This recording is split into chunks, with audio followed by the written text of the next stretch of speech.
السلام علیکم ورحمۃ اللہ وبرکاتہ۔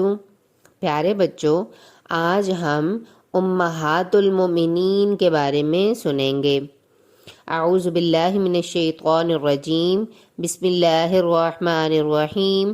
اللہ کے رسول صلی اللہ علیہ وسلم اپنی امت کے ہر فرد کے لیے ان کے ماں باپ سے بھی زیادہ رحیم، شفیق اور خیرخواہ ہیں، بلکہ خود انسان جتنا خیرخواہ اپنا ہوتا ہے، رسول اللہ صلی اللہ علیہ وسلم ہر ایک کے لیے اس سے بھی زیادہ خیرخواہ ہیں۔ اسی طرح جن افضل ترین خواتین کو اللہ کے رسول صلی اللہ علیہ وسلم کی زندگی کا ساتھی بنایا گیا، وہ بھی امت کے لیے حد درجہ شفیق اور مہربان تھیں، بلکہ اسی طرح ہی ان کی طرح جیسے حقیقی مائیں ہیں، ان سے بھی زیادہ وہ شفیق تھیں۔ اللہ تعالیٰ فرماتا ہے کہ نبی صلی اللہ علیہ وسلم مومنین کے لیے خود اس سے بھی بڑھ کر ہیں، اور ان کی بیویاں مومنوں کی مائیں ہیں۔ اس لیے نبی صلی اللہ علیہ وسلم کی بیویوں کو امہات المومنین کہا جاتا ہے۔ ان میں سے ہر ایک کی حیثیت تمام مومنوں کے لیے اپنی والدہ سے بڑھ کر ہے۔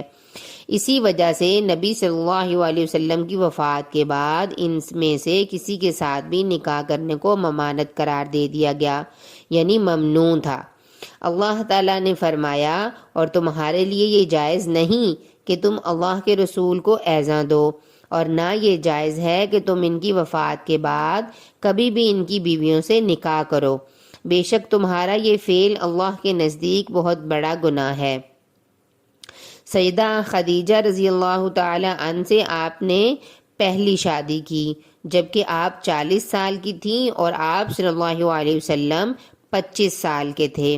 سیدہ خدیجہ سے آپ کے 2 صاحبزادے پیدا ہوئے، جن کا نام قاسم رضی اللہ عنہ اور عبداللہ رضی اللہ عنہ تھے، جنہیں آپ صلی اللہ علیہ وسلم پیار سے طیب اور طاہر کہتے تھے۔